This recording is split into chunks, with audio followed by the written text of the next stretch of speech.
Vous écoutez un podcast cinéma du Centre des Arts d'Enghien-les-Bains.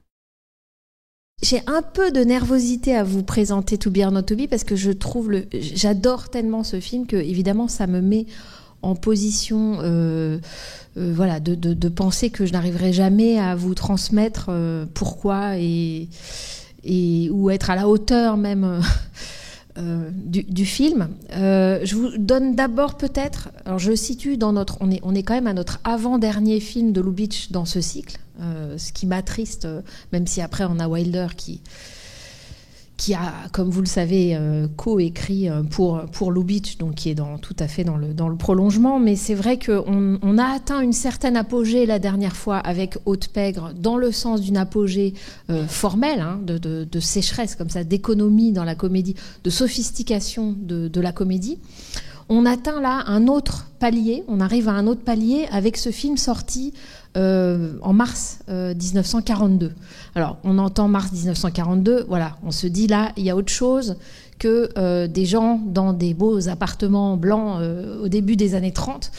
C'est-à-dire que pour une fois, Lubitsch n'adapte pas une pièce ou un roman, donc c'est un scénario original qu'il coécrit avec plusieurs personnes, mais et évidemment, il y a un lien avec le fait que pour une fois, Lubitsch s'attaque à ce qui est en train de se passer en Europe et qui pend au nez également de l'Amérique, puisque pendant le tournage du film, qui a eu lieu d'octobre à décembre 1941, évidemment, se passe ce qui devait se passer, c'est-à-dire les États-Unis, enfin, abandonnent leur politique isolationniste avec Pearl Harbor et rentrent en guerre avec le Japon, puis avec l'Allemagne. Donc d'ailleurs quelque chose dans le film, vous verrez, a été modifié. Enfin, on voit une date et on voit que c'est une date de la mi-décembre 42.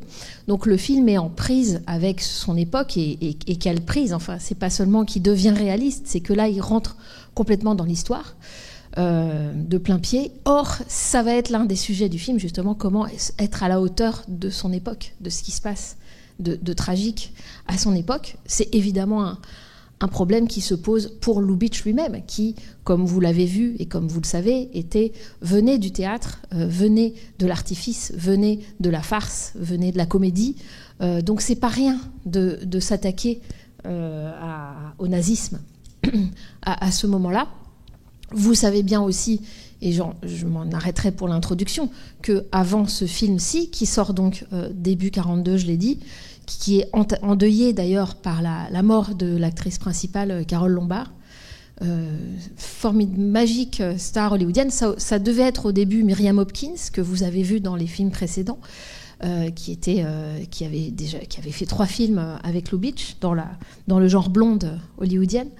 Et puis finalement, elle ne s'est pas accordée sur le fait qu'elle avait moins de répliques que Jack Benny, qui joue son mari dans le film, et donc ça va être Carole Lombard, mais très bonne pioche aussi, cette actrice qui avait commencé dans le muet, et puis ensuite qui était devenue très importante au milieu des années 30, mais qui donc va mourir avant la sortie du film, en janvier 42, va mourir dans un accident d'avion, ce qui fait qu'on a enlevé une réplique d'ailleurs du film. Donc le film, la sortie est endeuillée par la disparition précoce à 33 ans de Carole Lombard, mais évidemment il est précédé par Le Dictateur. Donc c'est un film, Le Dictateur de Chaplin, que Chaplin commence à écrire en 38 et qui sort en octobre 40. Donc j'allais dire une fois encore, on pourrait dire Chaplin d'une certaine façon inspire Lubitsch. Je vous avais dit que Lubitsch avait déjà été inspiré par Chaplin par son film de 1923, L'opinion publique.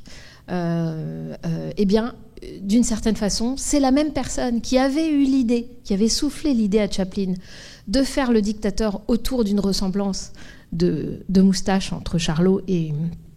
Enfin, plus que d'une ressemblance, d'un vol de moustache de Hitler fait sur la personne de Charlot, sur la star internationale qui était Charlie Chaplin. Et donc c'est comme ça qu'il y a eu l'idée du Dictateur et que c'est devenu le chef-d'œuvre que c'est.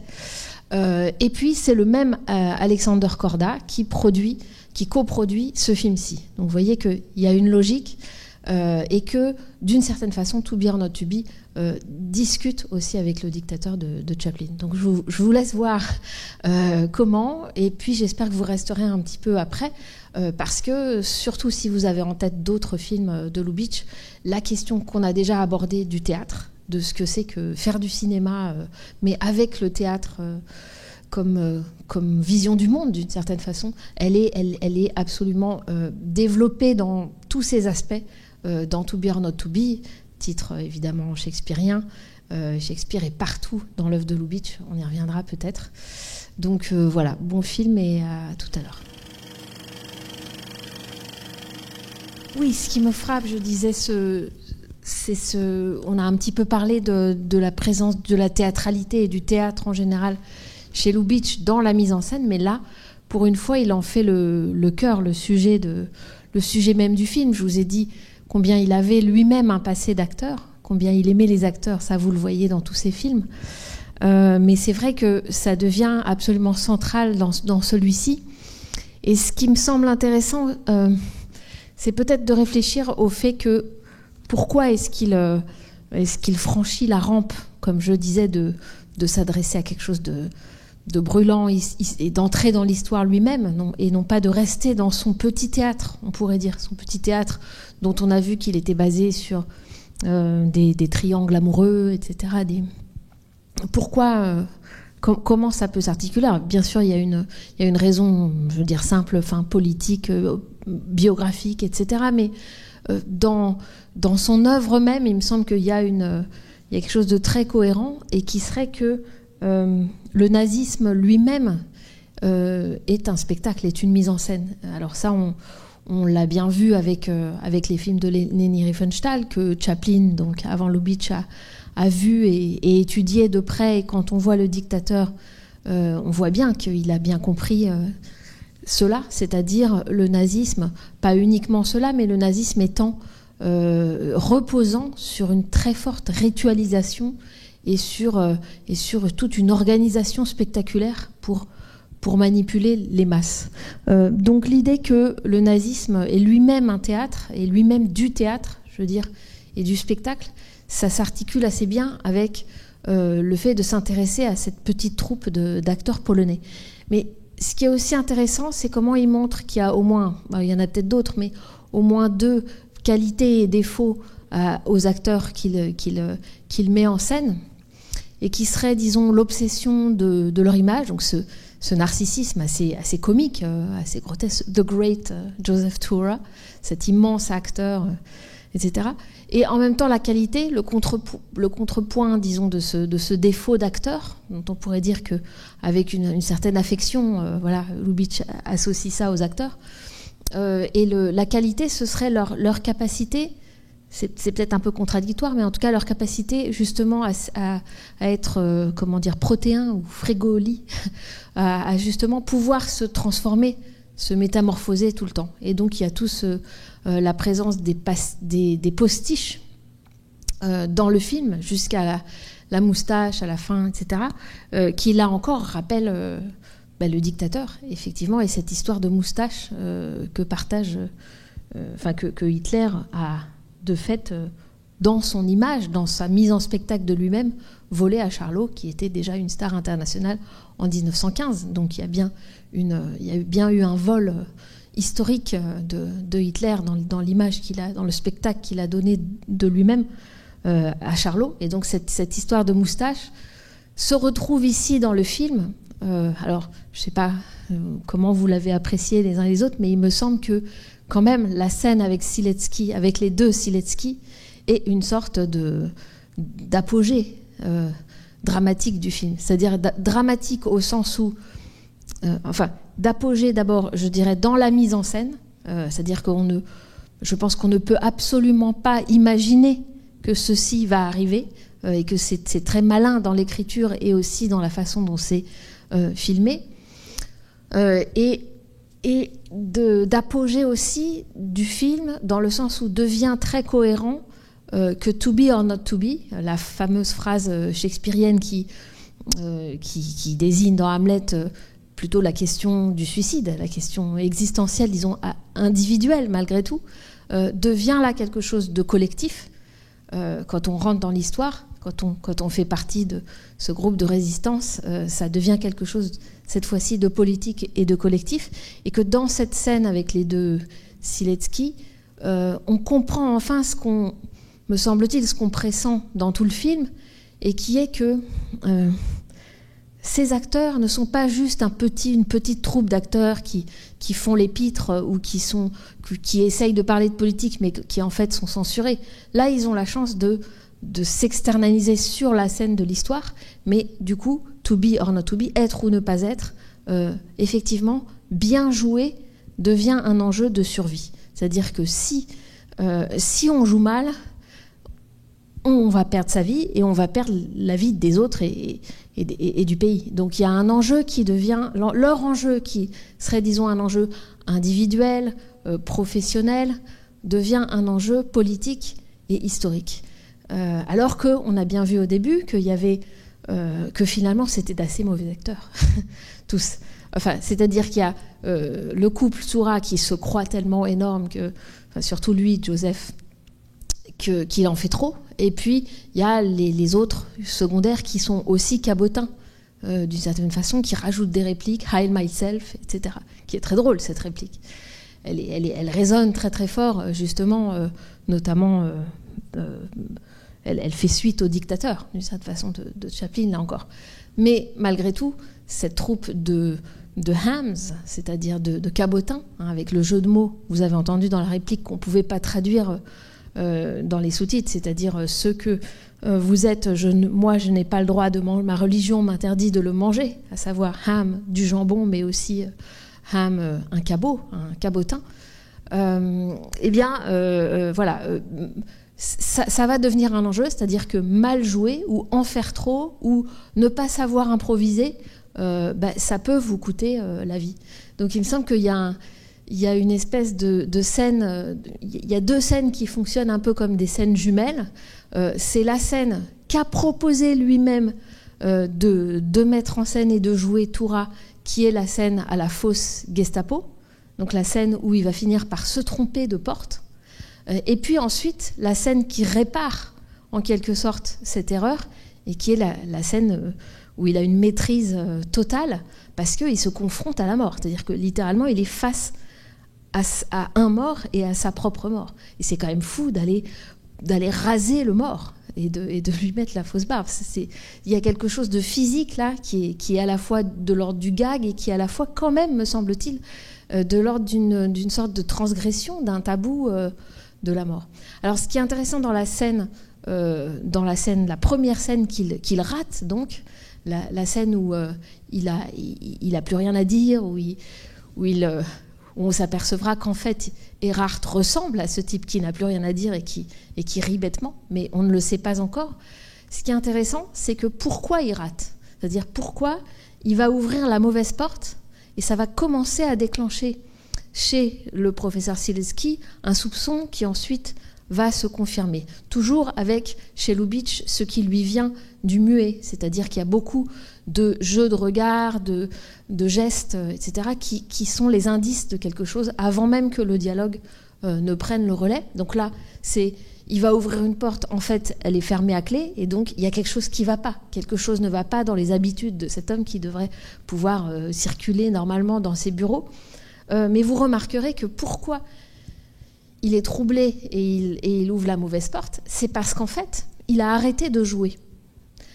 Son rôle étant de jouer Erhardt, il l'a arrêté parce qu'il est devenu un mari jaloux. Il est redevenu qui il est, c'est-à-dire le mari jaloux de l'amant, et qu'il est donc sorti de lui-même, en fait, sorti de son personnage, et qu'il s'est trompé de porte à cause de ça. Et ça aurait pu les tuer tous, c'est-à-dire lui faire tuer lui-même et les autres. Donc c'est intéressant de voir que voilà, l'enjeu, ça reste de enfin bien jouer, d'une certaine façon, de s'oublier en tant que persona d'acteur célèbre, soi-disant célèbre en Pologne, et de vraiment, je dirais, jouer le rôle de sa vie. Enfin, véritablement atteindre à quelque chose qui est autre chose que simplement réciter du Shakespeare ou être une star ou voilà. Et c'est intéressant de voir que Pour cela, ce n'est pas transcender le métier d'acteur. Ça, ce serait, je dirais, dans un film classique banal, des acteurs qui deviennent des héros parce que, voilà, par une circonstance historique, ils sont amenés à servir la résistance. Mais c'est quelque chose de plus subtil que cela et qui, finalement, peut-être touche à un retour au texte. C'est-à-dire qu'il faut qu'eux-mêmes... c'est pas qu'ils se débarrassent du texte d'une pièce de théâtre, c'est qu'ils retrouvent véritablement le texte. Et c'est donc pas un hasard, me semble-t-il, que Shakespeare revienne comme ça en spirale. Alors, si vous avez vu d'autres films de Lubitsch qu'on n'a pas passés, mais par exemple, Shakespeare revient à plein de moments de Lubitsch dans des comédies qui n'ont aucun rapport même avec le nazisme ou avec, par exemple, la 8e femme de Barbe Bleue. Quand Gary Cooper lit, qui est un peu inculte, qui est un trader un peu inculte, se marie, et puis ça ne se passe pas bien avec sa femme parce qu'il croit pouvoir la posséder en l'achetant, comme ça, en se mariant avec elle parce qu'il est très riche, et puis elle refuse de consommer le mariage tant qu'il la traite comme ça. Et puis il lit La mégère apprivoisée de Shakespeare, il dit rien, il lit le livre, on voit lire le livre, et puis il va la fesser comme ça, et puis après il dit Shakespeare. Voilà, il signe où est-ce qu'il a pris cette idée de la fesser. Bon, il y a plein d'occurrences de Shakespeare qui n'ont pas toutes le même. Mais quand même, ici, il y a plusieurs choses. D'abord, Lubitsch lui-même a joué dans Hamlet. Il n'a pas joué Hamlet, mais il a joué dans Hamlet, et puis il a joué Shylock. Et donc, il me semble que là, dans le film, il y a une espèce de bascule comme ça entre Hamlet et le marchand de Venise, donc Shylock, qui est assez intéressante. D'abord parce que dans Hamlet, vous vous souvenez de quoi il s'agit, c'est-à-dire que Hamlet, le prince qui sait que son père a été tué par son beau-père, fait jouer devant le beau-père Claudius une pièce qui s'appelle La souricière et qui est faite pour réveiller la conscience du criminel, c'est-à-dire qu'il se dénonce en voyant une pièce qu'on joue devant lui. Donc il y a cette idée-là du théâtre dans le théâtre, d'une certaine façon.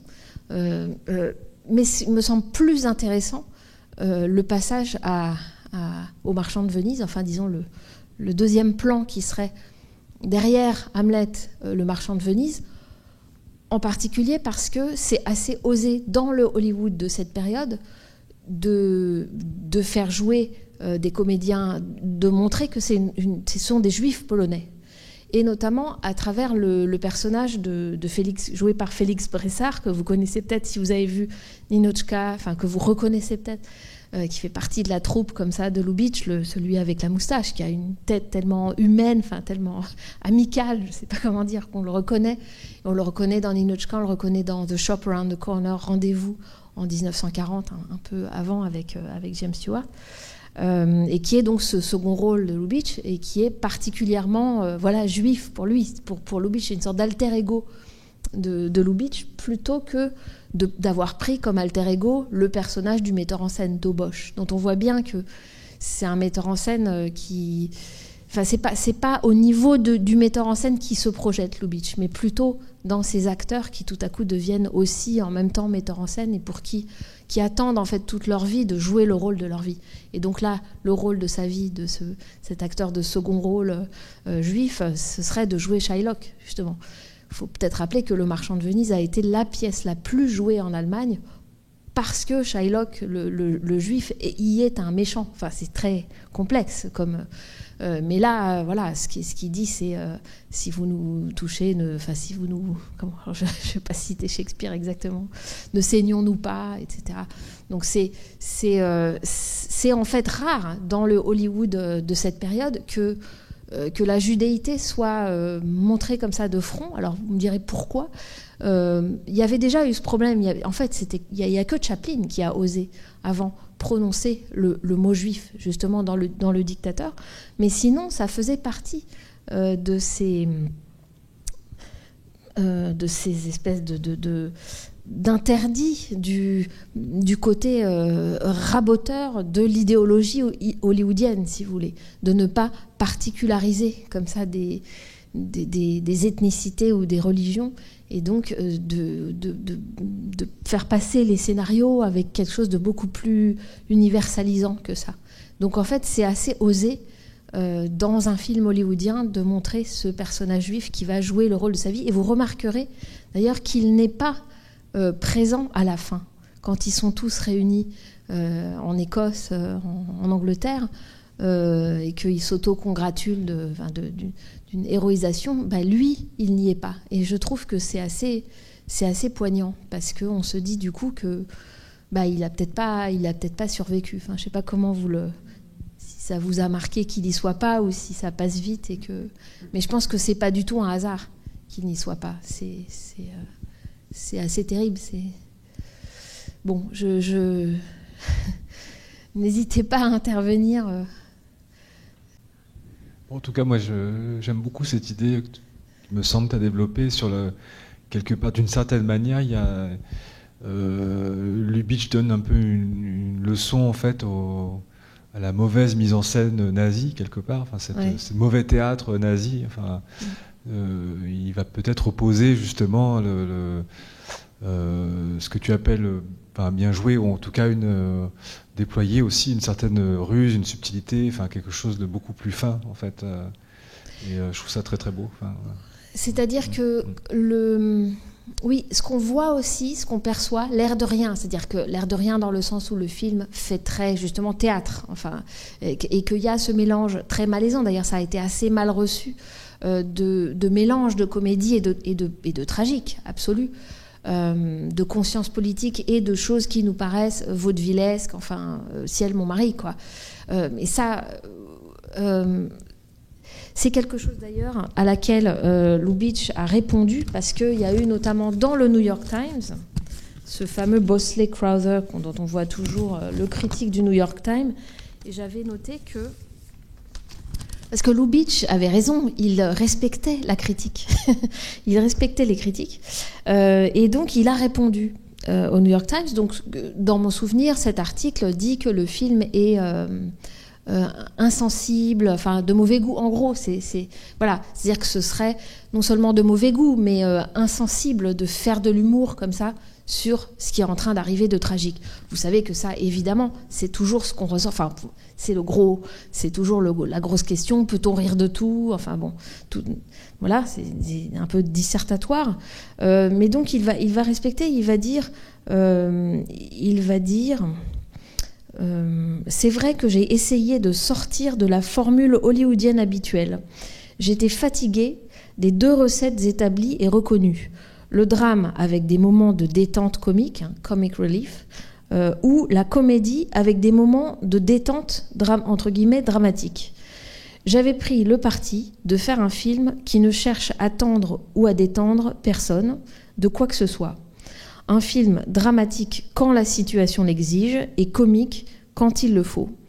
On peut l'appeler farce tragique ou tragédie farcesque, je m'en fiche, et le public aussi. Et c'est intéressant parce que finalement, on peut trouver qu'il y a des moments où on se détend, qui sont plus comiques, et des moments qui sont plus tragiques, mais il a raison. C'est le mélange même qui fait la tension du film, et qui dit aussi quelque chose de la vie. C'est-à-dire que ce sont des gens qui entre eux plaisantent, qui font du théâtre satirique, comique, etc., et qui en même temps, tout le temps, sont rattrapés par des choses absolument tragiques et des affaires d'espionnage, de vie et de mort, etc. Donc, je trouve qu'il retrouve en fait un esprit shakespearien, on pourrait dire, de cette façon de tresser le tragique et le comique.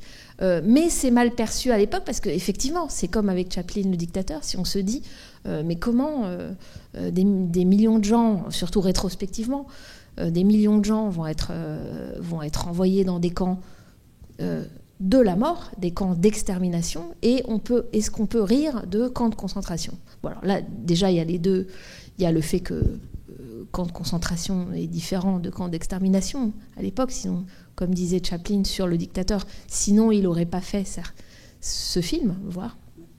Bon, il y a cette question-là, mais indépendamment de ça, je pense que c'est plus général, cette question et qui est liée à l'essence même de l'humour juif, qui est qu'il n'y a pas d'un côté ce dont on pourrait rire, et puis de l'autre le tragique de la vie. Donc, alors je disais ça, mais je pense que ça répondait pas tout à fait, enfin ça rebondissait pas tout à fait sur... Oui, non, mais oui. Non, juste ce que je voulais dire, c'était que je pense qu'on sent très bien dans le film que le nazisme est une invasion non seulement une invasion au sens géopolitique du terme, que c'est une invasion de l'intimité des gens. Et ça, il le montre quasiment dès le début avec l'histoire des enseignes polonaises comme ça qui tombent. Alors, toujours chez Lubitsch, les mots quand ils sont dits, quand ils sont épelés ou quand ils sont montrés en grosses lettres, qui deviennent des objets comme ça, c'est quelque chose qui nous frappe. On a déjà vu Constantinople, Tchécoslovaquia dans La 8e femme, etc. Ces boutiques, ces différents commerces qui sont détruits, qui vont être détruits.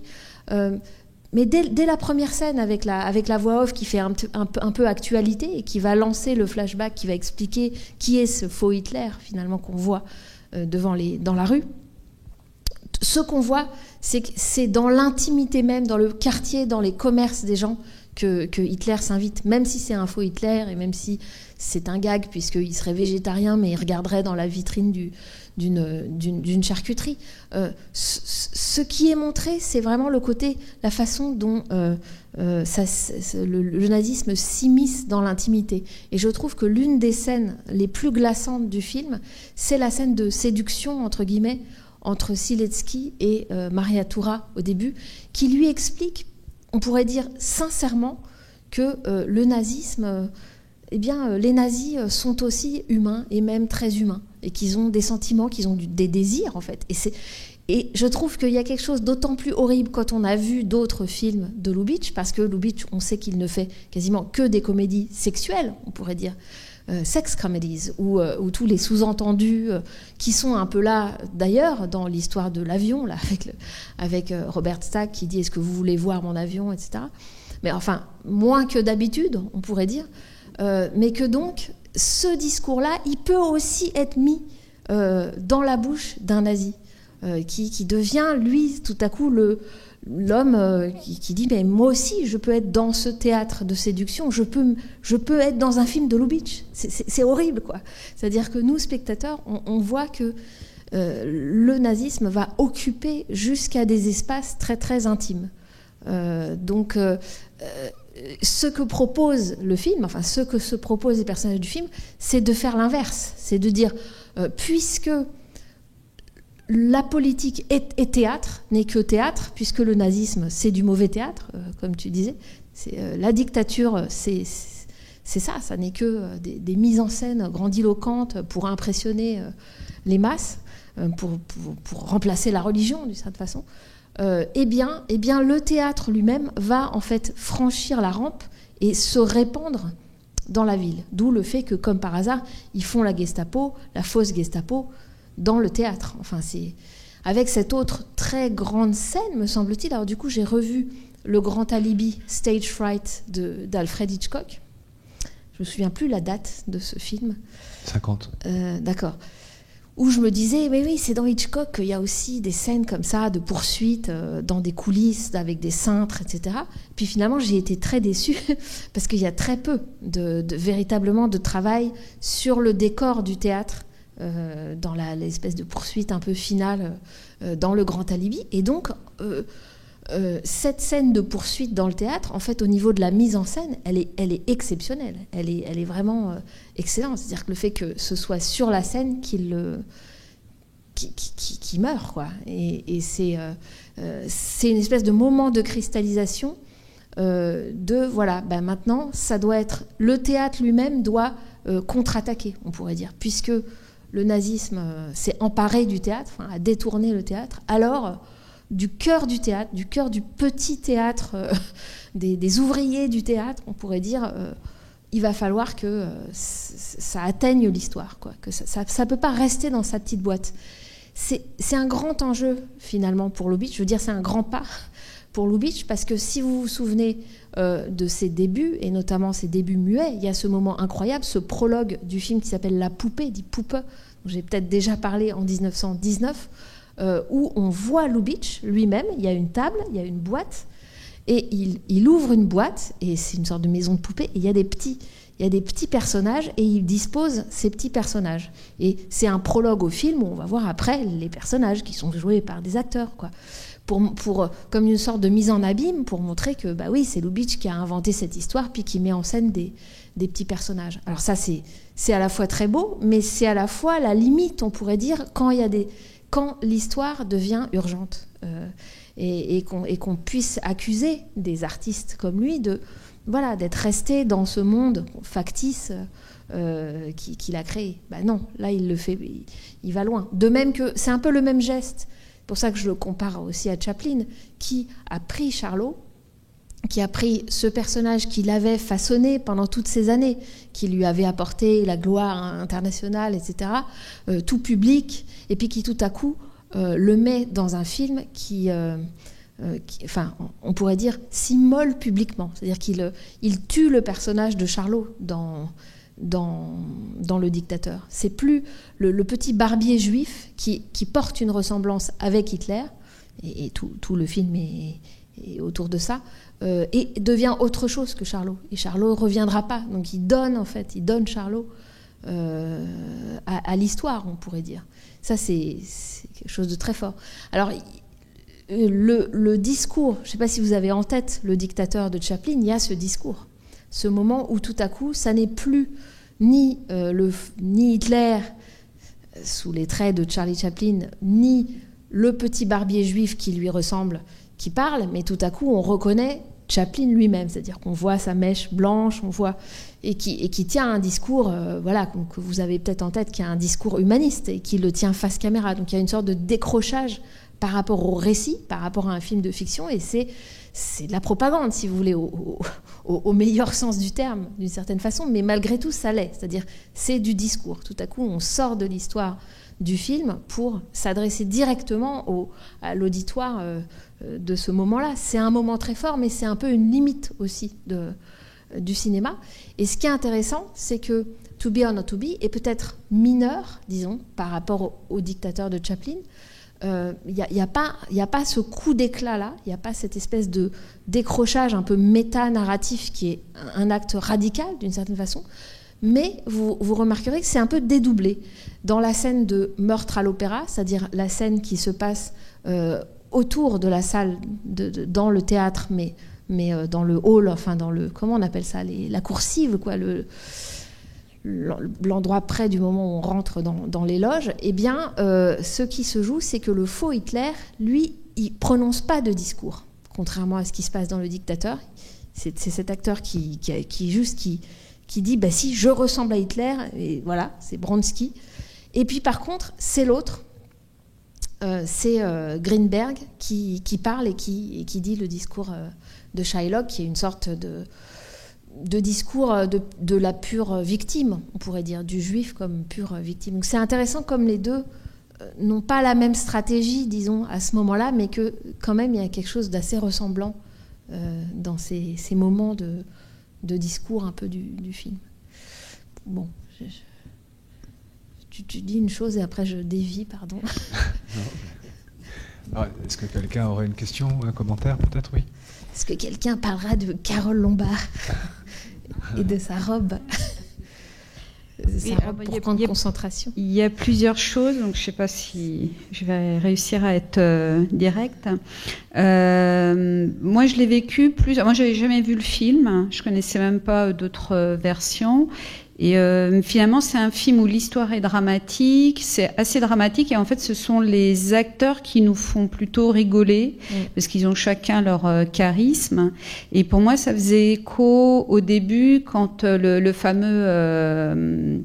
fameux acteur dit I myself, et quand il dit non, tu peux pas changer le texte et tout ça, et on a l'impression que pendant tout le film, finalement, c'est les acteurs qui donnent le côté comique en disant des choses ou en ayant des expressions. Donc on a l'impression qu'il a joué un petit peu sur ça pendant tout le film, de développer ce début à travers ces acteurs qui ont donné leur côté un peu comique par ce qu'ils ont dit, leur attitude, etc.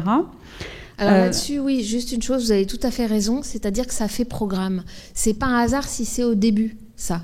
C'est-à-dire Greenberg, donc pas celui qui dit Heil myself, mais l'autre, dit attention, le metteur en scène dit non, c'est pas dans le texte. Ça n'est pas dans le texte, Hide Myself, donc je t'ai pas demandé, c'est pas toi l'auteur, ça n'est pas dans le texte. Et là, Greenberg s'interpose et dit « A good laugh is nothing to be sneezed at ». C'est-à-dire, faut pas mépriser un bon rire, c'est bon à prendre. Le rire, c'est bon à prendre. Et effectivement, ça, c'est un programme esthétique et presque et on le vit bien pendant tout le film. Ça, voilà, finalement, il y a des moments où on rigole bien, alors qu'on est dans des situations qui auraient pu être traitées de façon dramatique. Et ça, c'est une profession de foi de Lubitsch. C'est-à-dire que ça répond d'emblée à cette idée, justement, peut-on rire de tout ? Est-ce que le rire est finalement une complaisance ? Est-ce que ça diminue le côté tragique, etc. D'emblée, il a un propos là-dessus.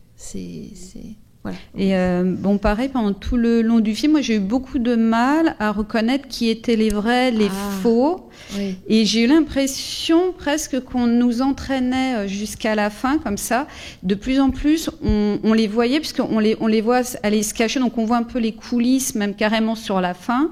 On les voit aller se cacher, on les voit sortir pour montrer que c'est bien les faux de la Gestapo, les faux chefs, qui sortent des toilettes. On les voit passer même devant tout le groupe pour nous montrer. Donc là, on vous montre un petit peu les faux qui arrivent.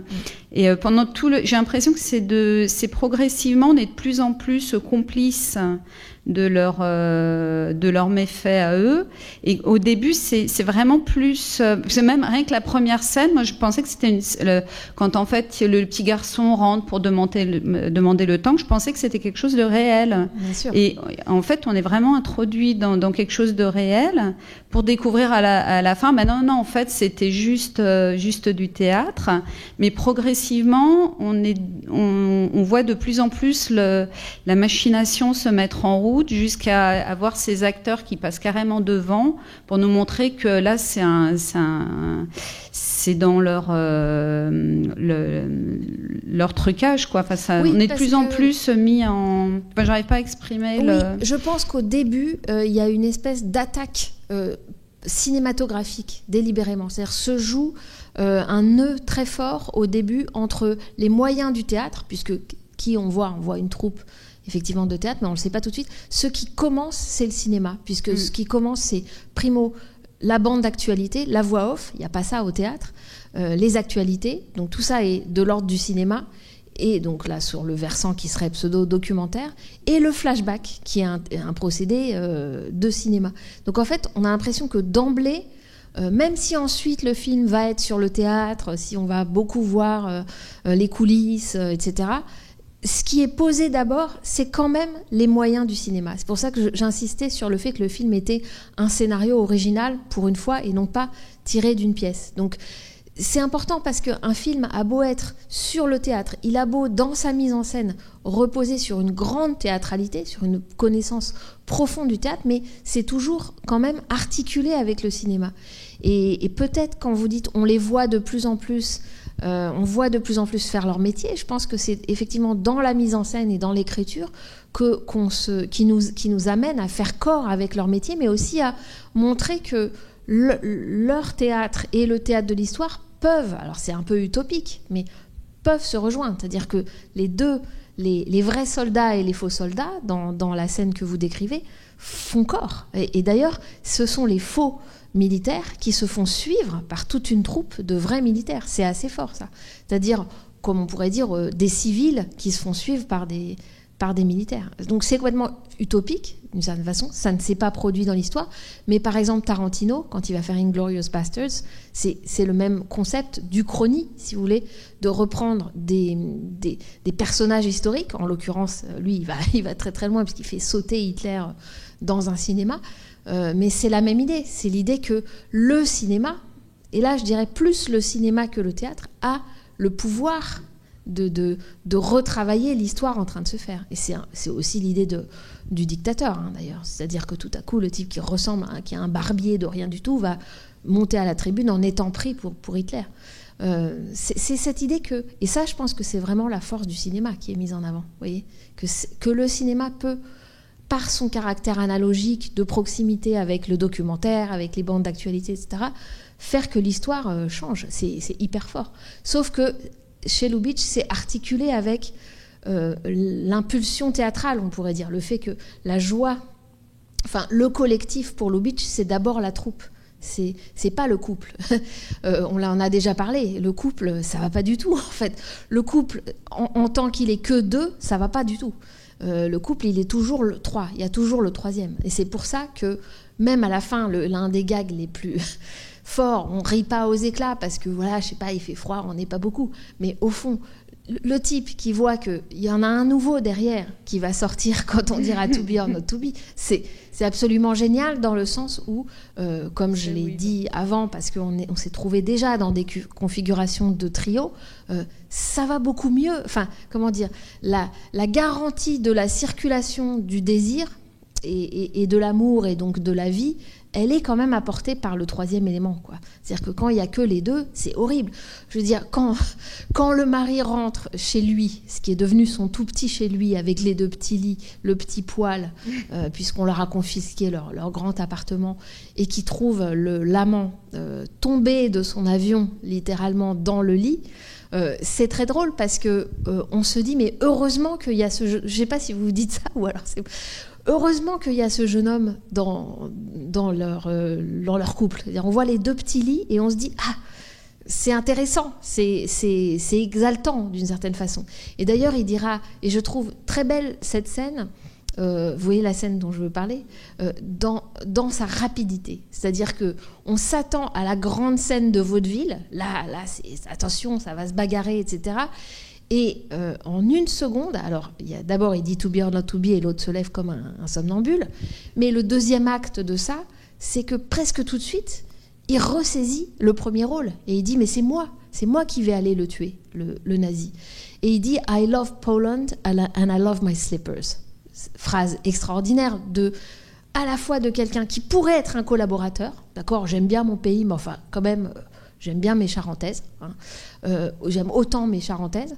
Et en fait, I love Poland and I love my slippers, mais c'est lui qui tout de suite se propose pour aller tuer le nazi. Donc en 1 minute, il y a ce retournement, il y a le fait que même le type le plus vaniteux, le plus creux, le mari cocu, etc., peut être un héros, peut devenir un héros. Et on n'est pas du tout dans une forme d'héroïsation... pleine, on est dans justement toujours cet humour sur la vanité même du type, quoi. Au fond, qu'il devienne un héros pour être parce qu'il est vantard, Lubitsch n'en conçoit aucun problème moral. Vous voyez, il n'y a pas des meilleurs héros que d'autres, me semble-t-il, chez lui. D'où l'importance de l'humour, Enfin, vraiment, si vous lisez les écrits de Freud sur l'humour, quoi. Enfin, il y a quelque chose de commun avec ça, de cette idée que c'est fondamental, cette espèce de distance à l'intérieur même du tragique, du plus dangereux pour la vie. Mais j'avais une 3e chose, après je rends le micro. Il y a une scène que j'ai pas trop compris, mais par contre ça nous ramène à tout Lubitsch, c'est qu'il y a beaucoup de choses qui se passent encore derrière les portes. Oui. Notamment derrière le rideau, derrière les portes, et notamment à la fin Einhard, là. J'ai pas compris. Il touche quelque chose, la porte se ferme, on entend un coup de feu. Et on l'entend appeler Schultz. Il s'est suicidé. Il voulait. Ah d'accord. J'avais pas compris ce qui se passait, oui. Mais parce qu'on voit pas bien. Voilà. Non, mais on voit pas. Donc ça se passe encore une fois. C'est des choses qu'on. Et pareil, bon, même je dirais presque le dernier homme qui se lève là dans la salle de nouveau. Oui. On pourrait dire que c'est encore une porte. On sait ce qui va se passer. Mm-hmm. On sait pourquoi il se lève, et en fait on retrouve cette histoire de porte comme on avait dans les précédents films. Il y a toujours quelque chose qui se passe derrière la porte, et là à plusieurs moments il y a même les coups de feu souvent sont cachés. On entend le coup de feu et nous on imagine ce qui se passe, soit un qui est tué, soit... Oui, mais vous remarquerez, tout à fait, et on en a parlé des portes, et dans les portes, par exemple Ninotchka, si vous vous souvenez, il se passe... mais je l'avais dit pour d'autres, il se passe souvent l'acte sexuel, on pourrait dire, ce qui ne peut pas être montré mais qui est suggéré, parce que d'abord une porte, souvent ça protège l'intimité des gens. Donc une porte, c'est la porte de la chambre, en gros, la chambre d'hôtel dans Ninotchka, mais il y a d'autres... donc il y a cette idée que, disons, c'est souvent la sexualité qui est derrière la porte, mais là c'est intéressant, parce qu'effectivement dans la scène dont j'ai parlé, où il se trompe de porte, où la porte est fermée, et où, quand il redevient le mari jaloux, c'est mauvais, quoi. C'est l'impasse, parce qu'il n'arrive pas. Mais pour une fois, je ne sais pas si ça vous a frappé comme moi, mais quand il ouvre la porte et qu'on s'aperçoit qu'en fait, il est dans la salle du théâtre, ça fait comme un... il y a un vertige de ça. Il y a un vrai vertige, parce que aussi, je dirais, par contraste avec toutes les autres portes qu'on a vues chez Lubitsch, et qui étaient des portes qui restent fermées, parce que ce sont des portes qui servent pour le hors-champ, justement, qui servent pour l'ellipse, pour ne pas montrer tout ce qu'on peut suggérer, etc. Et là, tout à coup, il y a ce moment où il ouvre, mais en fait, il y a toute la salle. Et c'est toujours un vertige de montrer à une salle. Enfin, on est quand même spectateur. Et donc, tout à coup, je trouve que là c'est un décrochage qui n'arrive pas souvent dans les films. Et à propos du titre aussi, être ou ne pas être, référence à Shakespeare évidemment, mais dès le début, cet Hitler qui apparaît devant ses boutiques avec des noms juifs polonais, nous-mêmes on est surpris. Quand on n'a jamais vu le film, on se demande un peu ce que ça veut dire qu'Hitler qui se promène comme ça dans les rues. Et justement, être ou ne pas être, et d'ailleurs c'est ce que je crois que c'est le metteur en scène qui dit à un moment, il faut que tu sois Hitler, il faut qu'on te croie. Et donc il y a dans cette, moi je trouve cette scène elle est vraiment intéressante, parce que justement ce qui est important, c'est pas être Hitler ou ne pas l'être, c'est que l'autre croit que tu l'es, et nous spectateurs on y croit ou pas, et on retrouve ça presque en permanence pendant tout le film. Et entre autres, cette fameuse scène de la fausse barbe, c'est incroyable, parce que il faut être ou ne pas être le professeur. Et je trouve que ça revient en permanence, et c'est vraiment intéressant, parce que nous, en tant que spectateurs aussi, on est pris dans ce jeu qui croire qui est qui, tout le temps.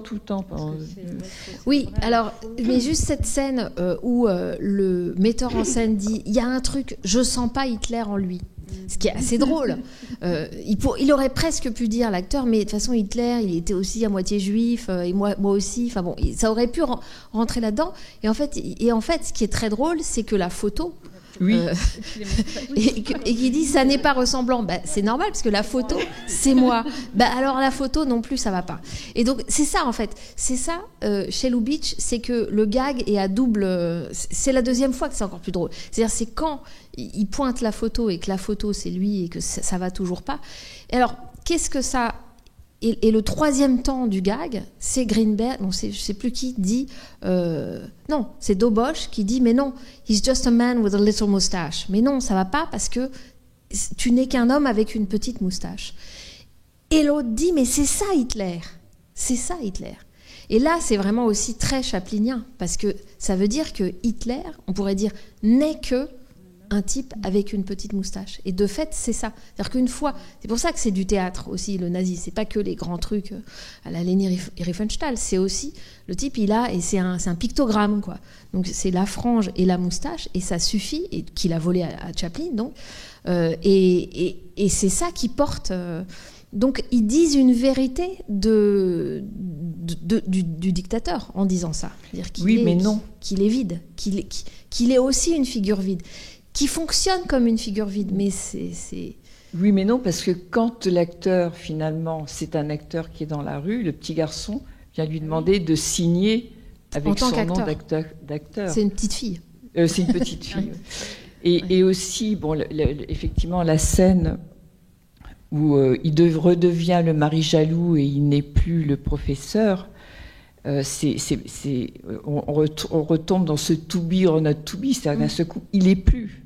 Donc il est perdu, il se trompe de porte.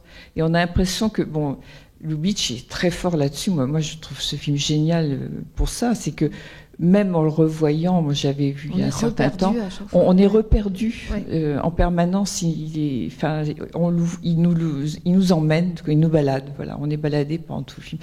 Ce que tu dis, c'est que par moments on ne sait plus quel est le vrai, quel est le faux.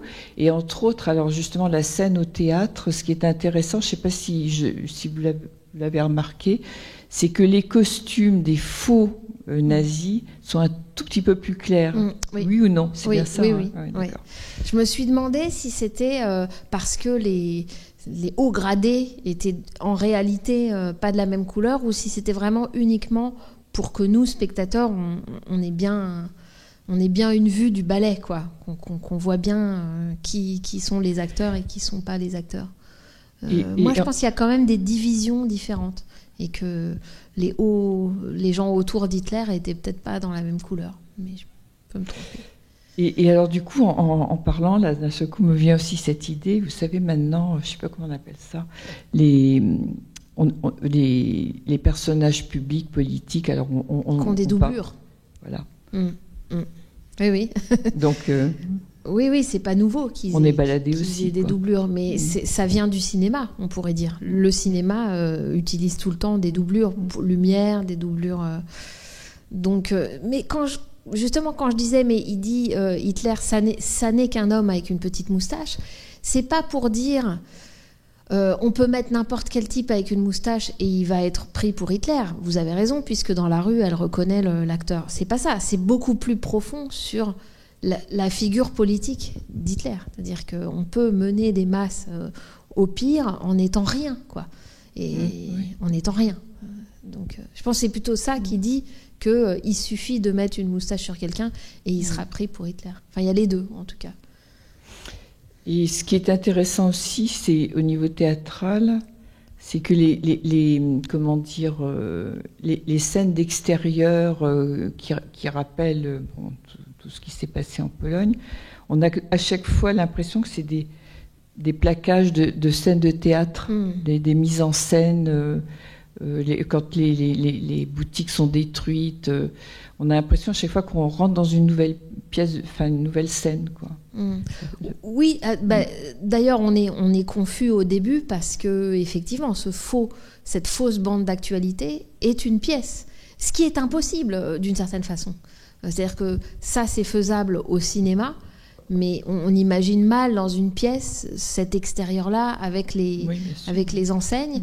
Donc il y a un truc qui est déjà... C'est déjà autre chose. C'est déjà le théâtre, le théâtre multiplié par le cinéma. C'est pour ça que je pense pas qu'il soit Lubitsch quelqu'un qui n'a fait que amener du théâtre et le filmer plus ou moins. C'est pas du tout ça. Il a tout de suite pensé le cinéma en tant que tel.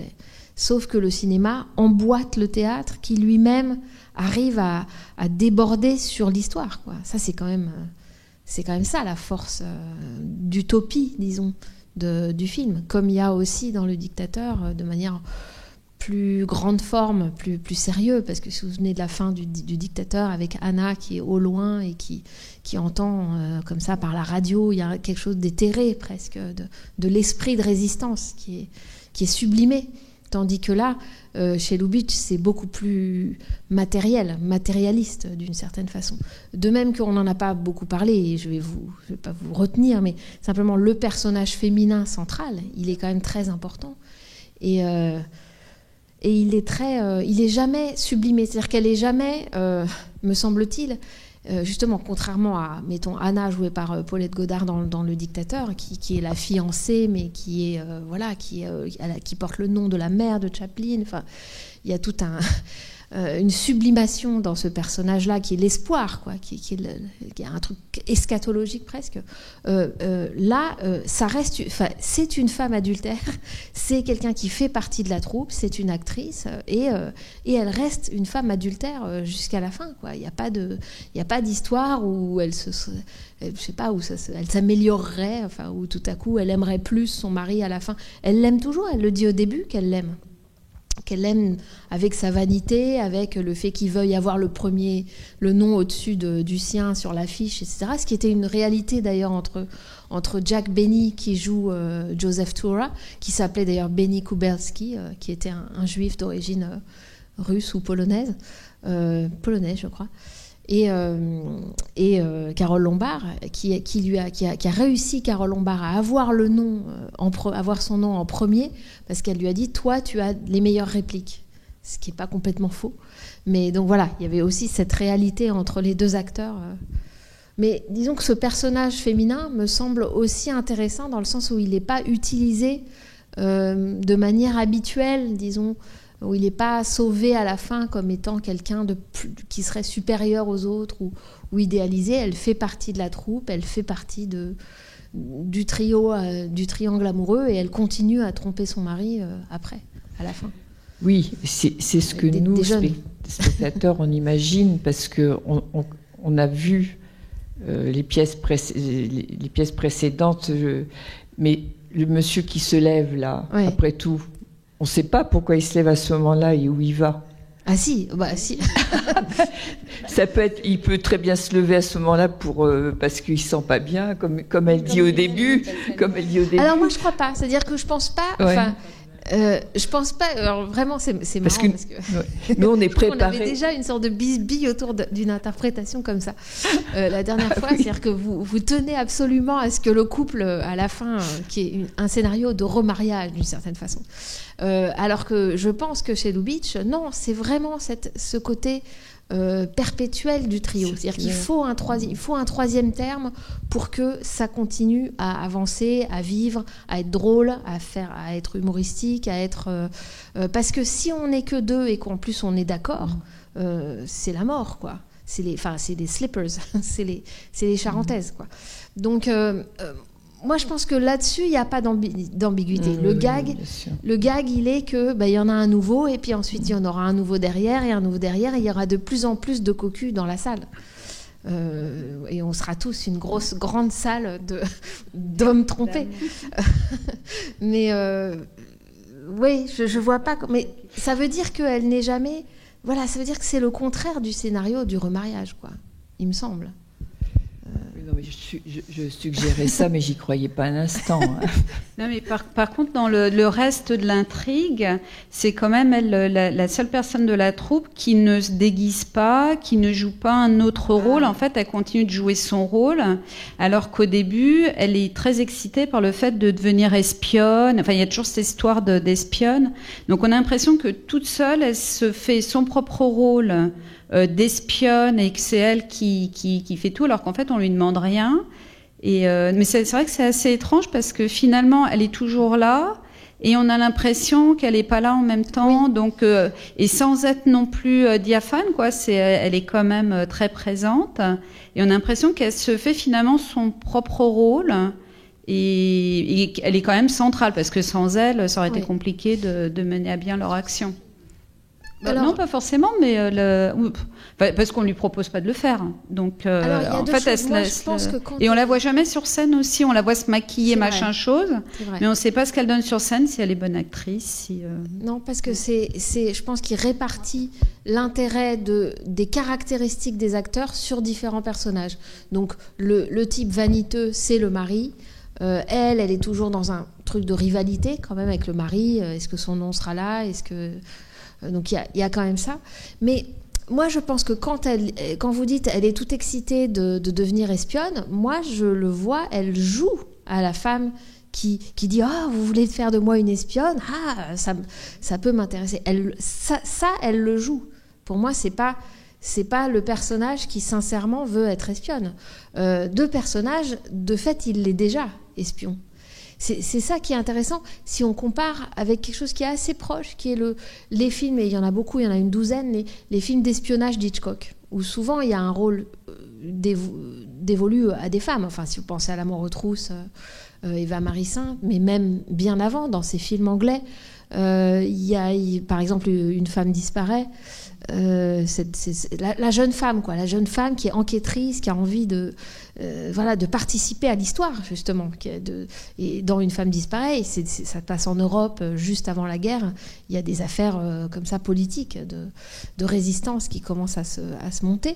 Et c'est intéressant. Ou même dans fenêtre sur cour où c'est pas une histoire d'espionnage, mais où c'est le type est immobilisé et où c'est sa fiancée qui fait des trucs très très dangereux, qui va chez le tueur, etc., qui est dans l'action, il y a quelque chose de là d'un peu similaire, parce que quand on la voit avec Siletsky très longtemps, en fait, dans presque toutes les séquences du film, l'enjeu c'est comment ils vont arriver à sortir de cette situation, c'est des souricières justement.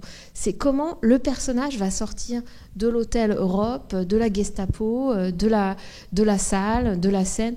C'est des pièges en fait. Et les pièges sont à la fois des microcosmes des situations historiques, c'est-à-dire comment on va se sortir de ce nœud géopolitique impossible, mais c'est quand même aussi à un niveau du couple. Moi, je pense que ça fonctionne aussi comme un piège, le couple.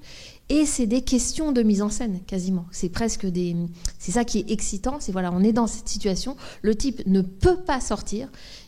Tout le monde sait qu'il est un imposteur. Les nazis sont là et vont lui dire, qu'est-ce qu'il va faire ? Mais il va dans le lieu encore plus à l'intérieur. Il va dans le lieu encore plus intime, qui est la salle de bain. C'est quand même rare qu'on voit dans un film, je ne sais pas, de guerre, on voit à la fois des avions dans le ciel et un rasoir. Il n'y a que chez Hitchcock qu'on a ce sens du détail là, où on voit un mini rasoir dans La mort aux trousses, le type un petit rasoir où il se rase la fossette. Bon. Donc c'est ce degré de détail là, et c'est ça qui le rapproche aussi d'Hitchcock, mais dans le rôle de la femme, je trouve ça presque encore plus subtil ici, parce que c'est pas la femme qui passe à l'action, elle passe à l'action en gardant un rôle passif, en sachant que c'est comme ça que l'autre va croire qu'elle veut être espionne, mais qu'elle hésite. Enfin, c'est beaucoup plus tortueux, me semble-t-il. Et c'est beaucoup plus juste par rapport, peut-être, à la persona de star aussi qu'elle avait, elle, à l'époque, dont on ne se rend pas forcément compte. Mais de fait, Carole Lombard, c'était une immense star. Et de toute façon, qu'est-ce qui le fait tomber, entre guillemets, assez tôt, Siletsky au début, vous vous souvenez, c'est quand Robert Stack, l'aviateur, s'aperçoit qu'il ne connaît pas cette femme.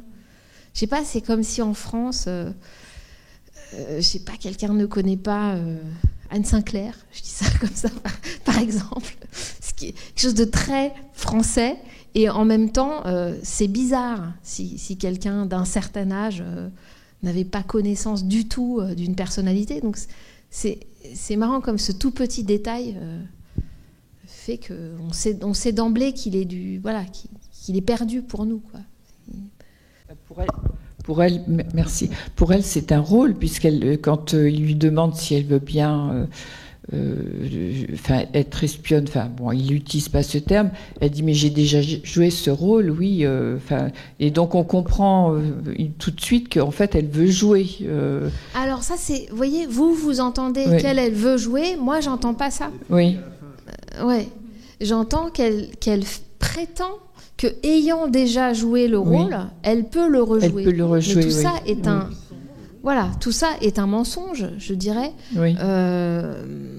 Alors que, et c'est là où il y a une distinction, me semble-t-il, entre, disons, le rôle d'espion comme un beau rôle, et donc l'héroïsme, c'est-à-dire je vais être un héros, et il y a ça dans certains films hollywoodiens, endosser le statut de futur héros, essayer de se hausser à cette... Et puis, l'activité beaucoup plus souterraine de résistance, et qui est moins glorieuse quand même. Donc je crois qu'elle fait semblant de vouloir la robe de soirée dans le camp de concentration, disons, comme elle l'a voulu au début, et puis qu'ensuite son activité est plus termite, quoi, et beaucoup plus, et ça correspond à l'autre silhouette qu'elle a avec les bottines, la jupe plus courte, le foulard, etc. Et je pense que c'est elle se projette pas dans une image, elle se projette pas réellement dans une vanité, disons, d'espionne. C'est beaucoup plus terre à terre. La résistance, c'est beaucoup plus matériel et modeste que l'espionnage, quoi. En gros, c'est raser un mort, par exemple. C'est pas non plus, c'est pas glorieux, je veux dire. C'est pas prendre des photos avec un appareil. C'est pas James Bond, quoi. Le type qui doit raser le type qui est mort pour pouvoir lui mettre une fausse barbe, c'est pas high-tech comme... c'est pas l'imaginaire de l'espion glamour, quoi. Non, pas vraiment. Donc c'est ça aussi, enfin bon, juste c'est la dimension initiatique pour les personnages, bien sûr, on l'a pas dit, mais du film. C'est-à-dire que lui doit apprendre tout en restant quand même assez vaniteux, puisqu'à la fin, la photo de classe finale, il dit oui, les autres m'ont aidé. Bon, bah, c'est ce qu'ils ont fait, bon, c'était pas grand-chose, mais enfin merci quand même. On se croirait au César, quoi. Mais malgré tout, il a évolué. Parce que d'abord, il accepte d'être trompé, c'est quand même une très grande initiation. Et elle aussi, dans le sens où justement, ce qu'elle disait au début sur mais ce serait formidable de mettre ça dans la pièce, j'arriverais dans cette robe et je serais dans le camp de concentration, ce serait bon. Ce qui est évidemment, y compris pour Lubitsch, une obscénité. Évidemment que c'est obscène. Mais elle apprend. Pour le coup, elle se défait beaucoup de ça. Donc il y a cette dimension-là individuelle, disons initiatique, à laquelle on est plus habitué à Hollywood, même si le film est plus collectif et, je dirais, européen et juif que ces récits purement initiatiques, individuels, hollywoodiens. Bon, bah merci, je vois que sinon les gens vont partir un à un, comme si je disais to be or not to be, donc... Merci en tout cas d'être venu et resté. Eh bien, on va annoncer la prochaine date, qui est donc le 11 janvier, avec Le ciel peut attendre, puisqu'on a eu une petite modification suite par rapport à ce qu'on avait annoncé. Venez au ciel peut attendre, parce qu'il est rarement quand même montré dans les cycles Lubitsch, et qu'il est en couleur. Très belle copie, couleur, ouais. Et avec Gene Tierney, donc voilà. Ouais, et beau costume. Et donc ce sera le dernier Lubitsch du cycle, et ensuite on passera à Wilder. Alors je vous souhaite une bonne fin d'année. Merci à toi aussi.